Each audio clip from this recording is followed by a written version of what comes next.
Good morning, Ms. Hanson and Miss Phillips class. It's a snowy day today. I can't be with you. I'm sorry about that. But I wanted to give you a lesson and read to you. So here goes. I'm going to be reading "'Twas the Night Before Christmas." Now, for years, this has been attributed to a man named Mr. C. Clement Moore. But Mr. Matt Traveris, who lives down in Nagunquit, Maine, went to Bates College. He's redoing this book. He's illustrating it, and he's using the words. And let me just read his words. This is a note from the illustrator. In December of 1823, a newspaper in upstate New York called the Troy Sentinel printed an anonymous poem entitled "Account of a Visit from St. Nicholas." This was the first time many children in America had ever heard of St. Nicholas. Naturally, they wondered what might happen if they hung their stockings by the chimney, just like the children in the poem. On Christmas Eve of that year, many tried it. So we were talking about setting, and 1823, if I do some quick math, that's 197 years or almost 200 years ago. So what I would like you to do when I'm reading this is I want you to really focus on the pictures and see if it has kind of an old look to it from the past for the setting. Okay, so here goes. "'Twas the night before Christmas, when all through the house not a creature was stirring, not even a mouse. The stockings were hung by the chimney with care, in hopes that St. Nicholas would soon be there. The children were nestled all snug in their beds, while visions of sugar plums danced in their heads, and Mamma in her kerchief and I in my cap had just settled our brains for a long winter's nap. When out on the lawn there arose such a clatter, I sprang from the bed to see what was the matter. Away to the window I flew like a flash, tore open the shutters, and threw up the sash. The moon on the breast of the new fallen snow gave the luster of midday to objects below, when what to my wandering eyes should appear but a miniature sleigh and a tiny reindeer, with a little old driver so lively and quick, I knew in a moment it must be Saint Nick.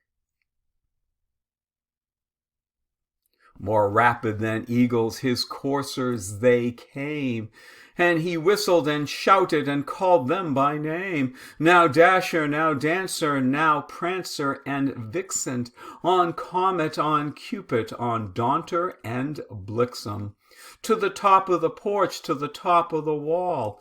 Now dash away, dash away, dash away all.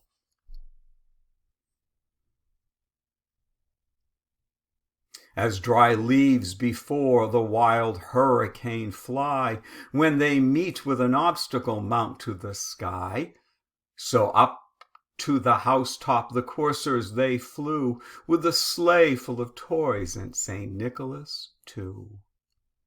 And there in a twinkling I heard on the roof the prancing and pawing of each little hoof. As I drew in my head and was turning around, down the chimney St. Nicholas came with a bound. He was dressed all in fur from his head to his foot, and his clothes were all tarnished with ashes and soot. A bundle of toys was flung on his back, and he looked like a peddler just opening his pack.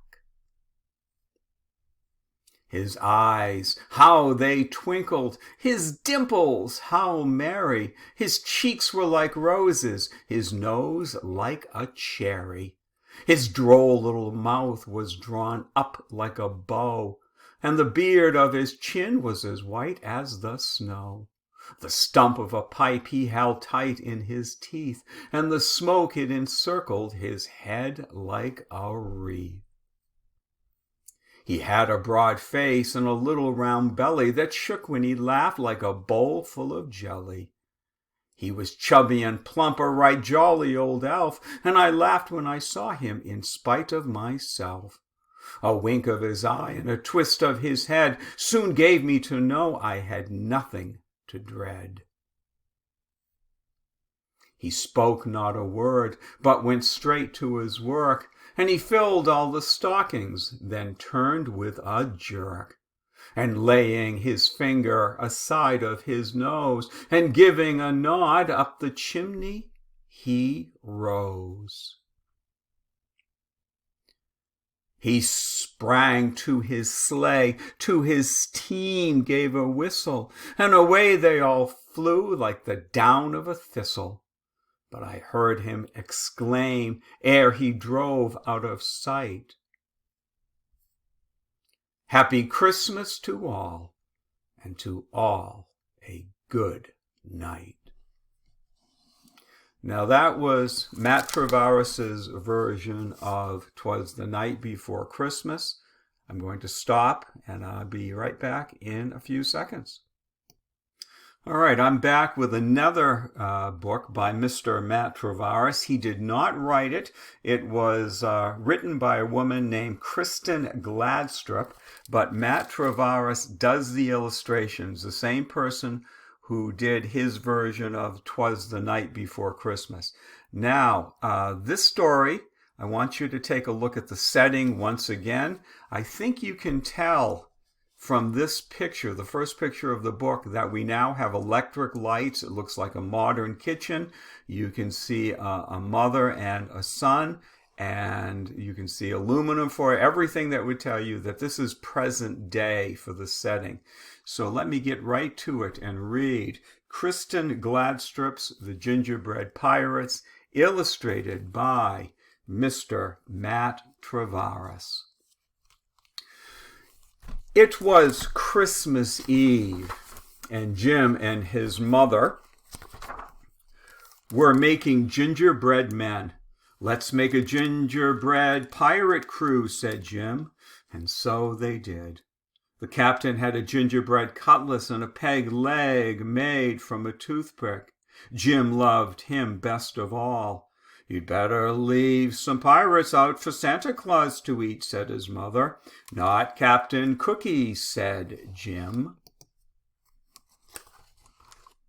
At bedtime, Jim took the captain to his room. "I wish you had a ship," he whispered as he climbed into bed. Then he lay awake, listening for reindeer hoofs on the roof. Captain Cookie seemed to be listening too. Jim fell asleep, but Captain Cookie went on listening. "Where's my crew?" he wondered, "and who's this Santa Claus who wants to eat them?" When the house was quiet, he swished his cutlass through the air.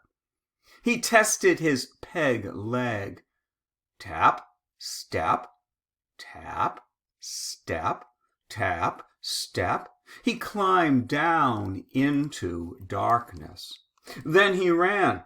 Step, tap, step, tap, step, tap. He ran until he came to a cliff. He dropped his cutlass over it, then followed. He found his cutlass, and then another cliff. So he did it all again, one cliff after another, until he reached the bottom. Then Captain Cookie had a shock. A mouse was nibbling on his cutlass. "Why, it's half gone!" cried the captain. He grabbed the cutlass and slashed at the air. "Oh, it's ruined!" he moaned, and off he went. Stomp, tap, stomp, tap, stomp, tap. "Merry Christmas!" called the mouse. Christmas, what's that? Thought the captain. Then he turned a corner and saw something that astonished him. A huge tree with stars in its branches. "Ahoy there!" called a voice. Looking up, Captain Cookie saw two pirates climbing down toward him. My crew, he thought.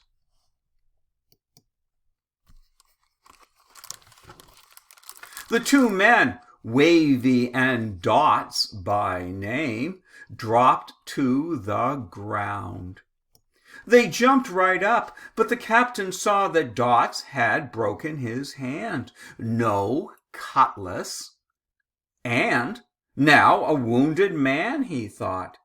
Just then there was a thump and a scrape. A black cloud puffed toward them. "Run!" shouted the captain.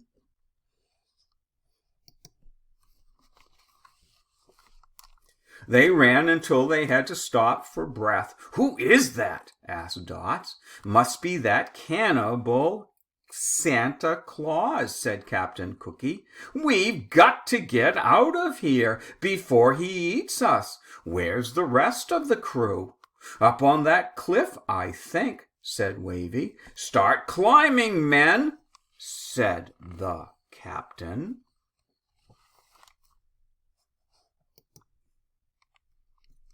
Up they ran. "We're in jail!" cried Dots.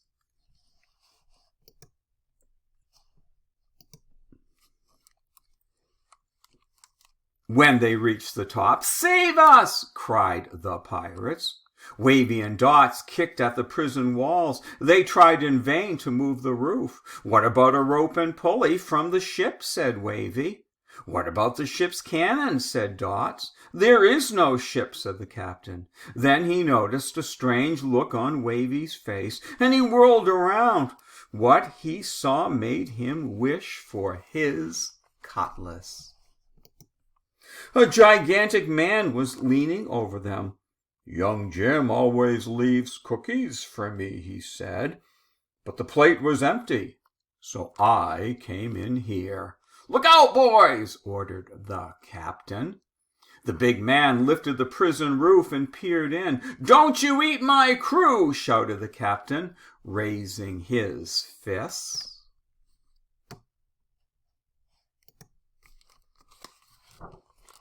The big man blinked. "This is your crew?" he said. "Yes," said the captain. "And who are you?"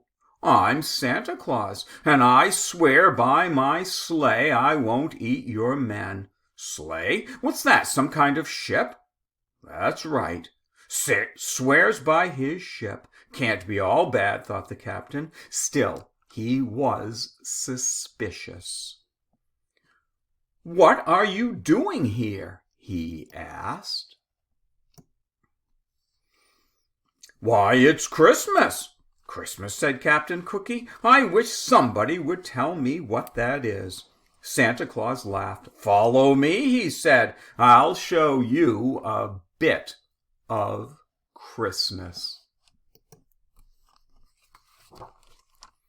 Back beside the starlit tree, the pirates watched as Santa Claus reached into an enormous bag. "What have you got there?" the captain began. "It's a ship!" Wavy shouted, and the next thing Captain Cookie knew, his men were swarming its decks and riggings. "There's cannons and cutlasses!" cried Dots. The sky glittered with stars. The captain rubbed his eyes. Real pirates, he thought, in a real ship. He turned to look back. "Merry Christmas," he called. But Santa Claus was already gone. On Christmas morning, Jim's mother found an empty plate on the mantel. "It looks like Santa Claus found the gingerbread men," she said. But Jim was admiring his presents. His favorite was the pirate ship and the pirate crew. The captain had a cutlass and a peg leg, and Jim loved him best